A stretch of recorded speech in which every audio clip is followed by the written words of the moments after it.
Welcome back to our channel. ఇక పతంగుల పండుగకు ముందే పతంగుల ఎగరేసుడు అనేది స్టార్ట్ అయిపోయింది. పిల్లలు పెద్దలు అనే తేడా లేకుండా పతంగుల పండుగని మస్తు ఘనంగా జరుపుకుంటాం.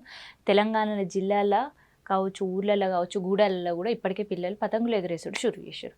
సో పతంగులు షురూ చేస్తే ఇదేం మాట, ఇదేం న్యూస్ అనుకుంటున్నారా? అవును. సో పతంగుల పండుగ పానాలు తీసే పరిస్థితికి వచ్చింది.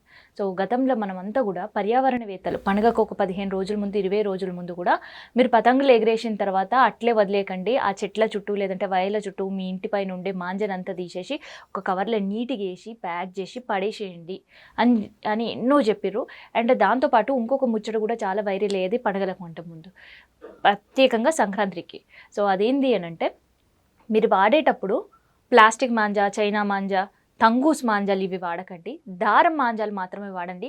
అట్లా చేస్తే పక్షుల ప్రాణాలు మనం కాపాడినట్టయితే అని చెప్పేసి చాలా వరకు పక్షులు తలలు కావచ్చు, కాళ్ళు కావచ్చు, మాంజాలకు చుట్టుకొని అవి చచ్చిపోయే పరిస్థితులు కావచ్చు, లేదంటే అవి ఇబ్బందికర పరిస్థితులు, వాటికి గాయాలయ్యే వాటితో పోజ్ చేసేవారు ప్రకృతి ప్రేమికులు, పర్యావరణవేత్తలు వీళ్ళందరూ. ఇవన్నీ మనం చూసినాం. సో ఎంతో కొంత అవగాహన వచ్చింది. ఇంకొంతమందికి వాటికి ఏమైతే మాకేం లేదు, మేము జోరుదార్ పండుగ చేసుకోవాలి, 10 పతంగులు ఆ రోజు కాట్ చేయాలి, లేదంటే పండుగకు ముందే ఆ ఎంజాయ్ చేయాలి అని అనుకుంటున్నాం కదా. సో ఇప్పుడు ఆ ఎంజాయ్నెస్ అంతా కూడా ఏమవుతుంది తెలుసా, మనుషుల పానాలు తీసే పరిస్థితికి వస్తుంది. అవును, నిజంగా మనుషుల పానాలు తీసే పరిస్థితికి ఇవాళ మన పతంగుల పండుగ వచ్చింది అంటే అసలు ఒక్కొక్కరు భయపడుతున్నారు. సో ఈ పాటికి ఈ ముచ్చట నేను చెప్పిన తర్వాత, అవును మాకు ఈ అనుభవం ఎదురైంది, అవును ఈ రోడ్డు పొంటి పోయేటప్పుడు మాకు కాళ్ళకు చుట్టుకుంది, అవును మేము బండి పైన పోయేటప్పుడు గాల్లో ఎగురొచ్చి మా గొంతుకు చుట్టుకుంది అని ఇవన్నీ కూడా మీకు గుర్తుకొచ్చుండొచ్చు. గత ఏడాది కూడా ఇట్లే గొంతుకి పతంగి మాంజా చుట్టుకొని ఒక ఆర్మీ ప్రాణాలు కోల్పోయిండు. సో ఆర్మీ ప్రాణాలు కోల్పోయిన ముచ్చట ఒకసారి చూస్తుంటే మన అందరు కూడా మస్తు బాధ అనిపిస్తుంది. ఇంకా విషయం గుర్తుకు తెచ్చుకుంటే అయ్యో ఇట్లా అయ్యింది ఏంది పండగ పూట అని బాధపడుతుంటారు. కానీ ఆ బాధపడడం కాదు, ఇప్పటికైనా మనం మారాలి. సో ఎందుకు ఈ మాట ఇప్పుడు ఇవాళ ఎందుకు ఇది న్యూస్ అయింది అంటే, అవును ఇది న్యూస్ కాదు, దాదాపు పతంగుల మాంజాలో ఒక న్యూసెన్స్ క్రియేట్ చేస్తున్నాయి. 10 రోజుల నుంచి దాదాపు 13 మందిని హాస్పిటలైజ్ చేసినాయి. ఒక ఆయనను కంప్లీట్గా మూగబోయేటట్టు చేసింది ఆయన గొంతు. ఈయన ఆడినా కాదు, సంగారెడ్డిలో అదే పరిస్థితి, నిర్మల్లో అదే పరిస్థితి, నిజామాబాద్లో అదే పరిస్థితి, హైదరాబాద్లో అదే పరిస్థితి, నిన్న షాద్ నగర్లో రీసెంట్గా జరిగిన ఇష్యూ కూడా ఇదే చెప్తుంది. దాదాపు 13 మందిని ఇలా హాస్పిటల్ పాలయ్యేటట్టు చేసింది. అందులో చిన్నపిల్లలు ఉన్నారు, పెద్దవాళ్ళు ఉన్నారు, ఆడవాళ్ళు ఉన్నారు, ఎంతోమంది కూడా గాయాల పాలవుతారు. సో ఎందుకు అంటే వీళ్ళు పతంగులు ఎగరేసి కాదు, ఎవరో ఎగరేసిన పతంగికి దానికి చైనా మాంజా, ప్లాస్టిక్ మాంజా ఉండుతోటి వాళ్ళ పని ఏదో వాళ్ళు చేసుకోవాలి, వాళ్ళ మానాన్న వాళ్ళు ఏదో రోడ్డు పైన పోవడమో లేదంటే ఏదో పని పైన బండి మీద పోతుంటే గాలికి ఎగురొచ్చిన పతంగి గొంతుకు చుట్టుకొని, లేదంటే ఆ గొంతుకు చుట్టుకుంటే వెనక వాళ్ళు దాన్ని విడిపించే ప్రయత్నం చేసేటప్పుడు వాళ్ళ వేళ్ళు తెగిపోయి, వెనకాల ఎవరు లేకపోతే ఇంకొకరే ఆ చుట్టూ ఉన్న మాంజాన్ని తీసే క్రమంలో ఏకంగా 75% ఇక్కడ ఉండే నర్వ్ కట్ అయి మూగబోయే పరిస్థితి నిన్న షాద్ నగర్లో ఒక బైక్ పైన వెళ్తున్న దంపతులు ఎదుర్కొన్నారనమాట. సో అందుకని ఇవాళ మనం ఈ వీడియో చేయాల్సిన పరిస్థితి వచ్చింది. సో పండుగ ఇంకా చాలా రోజులు ఉందిలే అని అస్సలు అనుకోవద్దు. సో మాంజా ఎప్పటికైనా మనకి డేంజరే. సో ప్రభుత్వానికి సంబంధించి ఏం చేస్తున్నారు వాళ్ళు, మరి వాళ్ళు కదా ఆపాలి అంటే వాళ్ళు కూడా ఆపే పనిలోనే ఉన్నారు. సో ఎన్విరాన్మెంటల్ సేఫ్టీ యాక్ట్ ప్రకారం ఎన్నో సంవత్సరాలు అయిపోయింది. ఇక దగ్గర దగ్గర మనకి 8 సంవత్సరాల నుంచి దీనిపైన బ్యాండ్ చాలా కఠినంగా ఉంది అనుకుంటేనే మాంజా ఎక్కడోళ్ళు అక్కడ అమ్ముతూనే ఉన్నారు. కానీ ఈసారి ఇన్సిడెంట్స్ అన్నీ అయిన తర్వాత టాస్క్ ఫోర్స్ దీనిపైన చాలా అంటే చాలా సీరియస్గా ఉంది. సో ఎన్విరాన్మెంటల్ సేఫ్టీ యాక్ట్ ప్రకారం ఎవరైనా మాంజా అమ్ముకుంటా దొరికిండ్రే అనుకో, దాదాపు 7 సంవత్సరాల జైలు శిక్ష, ₹1,00,000 జరిమానా. కొనేటోళ్ళ పైన కూడా ఇది తగ్గించాలి అని చెప్పి అమ్మేటోళ్ళ దగ్గర బ్యాన్ చేస్తేనే కొనేటోళ్ళు కొనరు అని చెప్పేసి ఇట్లాంటి నిర్ణయం తీసుకుంది. నిర్ణయం తీసుకోవడంతో పాటు ఉన్న యాక్ట్ని గట్టిగా ఇంప్లిమెంట్ చేయాలి ఈసారి పండుగకని డిసైడ్ అయ్యారు. అందుకని టాస్క్ ఫోర్స్ వాళ్ళు ఎప్పుడు ఎక్కడ రైడ్ చేస్తారో ఎవరికి ఎరుకుంటట్లేదు. నిన్న కూడా ధూల్పేట్, మనందరూ కూడా ఎదుగుతానే పతంగులు తయారు చేస్తుడు కావచ్చు, మాంజా తయారు చేస్తుట్లా ధూల్పేట్ నంబర్ 1. ఈ నుంచే తెలంగాణలో ఉండే అన్ని జిల్లాలకు కూడా హోల్సేల్ సప్లై అనేది కూడా జరుగుతుంటుంది. కానీ హోల్సేల్ రీటైల్ అమ్మకాలు వస్తే ఎంత జోరుగా సాగుతాయో ఇట్లాంటి ప్లాస్టిక్ మాంజా, అదే మనం చెప్పుకునే చైనా మాంజా కూడా అమ్మకాలు అంతకంటే ఎక్కువ జోరుగా ఈడికెళ్ళే సాగుతుంటాయి. కొంతమంది వ్యాపారులు మాత్రం అసలు మేము అమ్మొద్దు అని ఎన్ని పైసలు వచ్చినా అమ్మరు. ఇంకొంతమంది మాత్రం ఢిల్లీ నుంచి, ముంబై నుంచి, రాజస్థాన్ నుంచి చైనా నుంచి ఈడికి తెప్పించుకొని ఆన్లైన్లో ముందుగానే పండుగకు ఒక 2-3 నెలల ముందు తెప్పించుకొని దాచిపెట్టుకొని మరీ అమ్మకాలు సాగుతారు. సో అట్లా చేసేటోళ్ళు, నేను మాటలు చెప్తలే, టాస్క్ ఫోర్స్ వాళ్ళు చెప్పిన ముచ్చటే నేను మీకు చెప్తున్నా.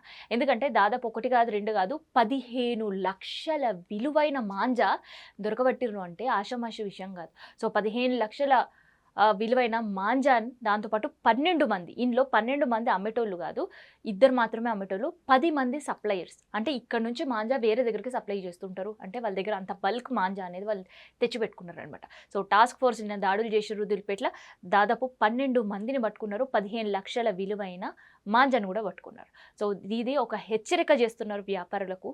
సో ఈ హెచ్చరిక ఏంది అంటే, ఇది ఇక్కడితో ఆగదు, టిల్ పండుగ దాకా కూడా ఆకస్మిక దాడులు చేస్తూనే ఉంటాం.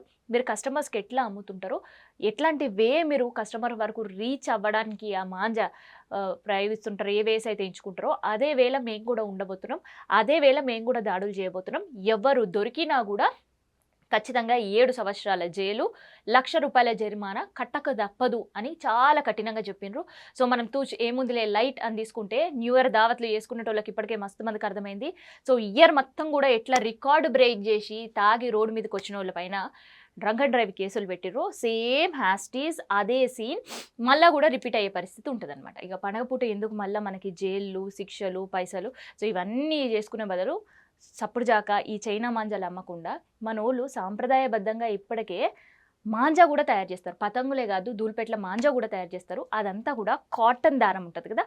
సో కాటన్ దారం పైన అన్నం అండ్ అందులో సీసం పొడి, రంగులేసి దానిపైన కోట్స్ వేస్తూ 2 కోటు, 3 కోటు, 8 కోటు, 16 కోట్లు అట్లా కోట్లు వేసుకుంటా కూడా మాంజాని తయారు చేసి అమ్ముతుంటారు, హ్యాండ్మేడ్ మాంజా. సో హ్యాండ్మేడ్ మాంజాని ఈసారి కొనుక్కొని ప్రశాంతంగా మనం కూడా అందరం పండుగ చేసుకుందాం. అండ్ అమ్మే వ్యాపారులు కూడా అట్లాంటి మాంజా అమ్మాలంటే ఫస్ట్ కొనేటోళ్ళ దగ్గర నుంచి స్టార్ట్ కావాలి. సో మనం నిజంగా పోయి హ్యాండ్మేడ్ మాంజాని అడిగినాం అనుకో, ఖచ్చితంగా వ్యాపారులు దానిపైనే ఫోకస్ పెడతారు. సో ఇప్పటికే చాలా మంచి వ్యాపారులు ఉన్నారు. సో జనాలకు ఇబ్బంది కలుగుతుంది, లేదంటే పర్యావరణానికి ఇబ్బంది కలుగుతుంది, పక్షులు చచ్చిపోతున్నాయి అనే అవగాహనతో కేవలం హ్యాండ్మేడ్ మాంజాని అమ్ముతుంటారు, కాటన్ మాంజాని అమ్ముతుంటారు. సో అట్లాంటి వాళ్ళందరూ కూడా మనం హ్యాండ్సప్ చెప్పాలి. ఇక ఈసారి పండుగ మనం ధూమ్ధామ్గా చేసుకోవాలి. పతంగుల పండుగ అంటే జోరుదారుగా చేసుకోవాలి. పిల్లలకు హాలిడేస్ వస్తాయి కాబట్టి పిల్లలకు కూడా పండుగ ఏంది అనేది మనం చూపించాలి. కానీ పిల్లల చేతులు కూడా అంతే సున్నితంగా ఉంటాయి. సో అందుకని ఏదో పతంగులు మనం కాట్ చేసినాం, పండుగ జోరుదారు చేసుకున్నాం అన్నట్టు కాకుండా పండుగ చాలా సేఫ్గా మనం చేసుకోవాలి. ఎదుటి వాళ్ళని కూడా పండుగ సేఫ్గా చేసుకునేటట్టు చేయాలి. సో ఈసారి సంక్రాంతికి మనం ఖచ్చితంగా అధికారులు చెప్పినట్టే, టాస్క్ ఫోర్స్ వాళ్ళు చెప్పినట్టే, పర్యావరణవేత్తలు మనం రిక్వెస్ట్ చేసినట్టే ఈసారి ఖచ్చితంగా కాటన్ మాంజాతోటే మనం పండుగ చేసుకుందాం. ప్లాస్టిక్ మాంజాను దూరం పెడదాం. సో పక్షులతో పాటు జనాల ప్రాణాలు కూడా మనం కాపాడినోళ్ళం అయితే. సో ఇది సంక్రాంతికి ముందే పతంగులు ప్రాణాలు తీస్తున్నాయి. సో అందుకనే కొంతమైన అలర్ట్ టైం ఇది మనకి. సో ఇట్లాంటి ఇష్యూస్ అన్నీ కూడా మనం ఇంకోసారి అలర్ట్ చేస్తున్నాయి. సో ఒక పక్క మనం వాడకుండా ఉండడంతో పాటు అంటిల్ మన జర్నీ అంతా కూడా సేఫ్గా ఉండాలి అంటే కొంచెం మనం డ్రైవింగ్తో పాటు కాన్సన్ట్రేట్ చేయాల్సింది ఏంటంటే మన సరౌండింగ్స్ పైన కూడా. ఎందుకంటే ఎప్పుడు ఏ పతంగు మాంజా మనకు ఉరితాడుగా మారుతుందా అని తెలియని పరిస్థితి ఉన్నది కాబట్టి కొంత మన సరౌండింగ్స్ కూడా మనం జాగ్రత్తగా ఉండాలి. సో అట్లాంటి సిచ్యువేషన్స్లో ఎవరైనా ఉంటే వెంటనే వాళ్ళకి హెల్ప్ చేసే ప్రయత్నం మిగతా వాళ్ళు కూడా చేయాలి అని ఇప్పటికే చాలామంది రిక్వెస్ట్ చేస్తున్నారు. అండ్ చాలామంది మెసేజ్ల రూపంలో అండ్ చాలామంది కూడా సోషల్ మీడియా వేదికగా కూడా పంచుకుంటున్నారు. సో అందుకని ఈసారి మనం పండుగ చాలా సేఫ్టీగా చేసుకుందాం. అండ్ ఖచ్చితంగా దారంతో తయారు చేసిన మాంజనే వాడదాం. మనం కూడా అధికారులు ఏదైతే స్టార్ట్ చేసారో సో దానికి సంబంధించి మనం కూడా వాళ్ళకి ప్రోత్సహిద్దాం, మనం కూడా వాళ్ళకి సపోర్ట్ చేద్దాం. సో ఈ ఇయర్ అయినా మనం ఖచ్చితంగా చైనా మాంజాకి స్వస్తి పలుకుదాం. సో పండుగ రోజు ఎన్ని పతంగులు కాట్ చేసినామని కాదు, మన పతంగులు ఎన్ని పోయినా కూడా అంత సంబరంగా పండుగ చేసుకుందాం అనేది మాత్రమే గుర్తుపెట్టుకుందాం. సో ఇది చైనా మాంజాతో ప్రాణాలు పోతున్నాయి. అండ్ ఇప్పటివరకు ఇంజూర్ అయిన వాళ్ళ పరిస్థితికి సంబంధించి అండ్ దాదాపు 15 లక్షల చైనా మాంజా హైదరాబాద్లో పట్టుబడ్డం, 12 మంది జైలు పాలైన సంబంధించిన ఇన్ఫర్మేషన్. సో ప్లీజ్ సబ్స్క్రైబ్ ఈహా తెలంగాణ.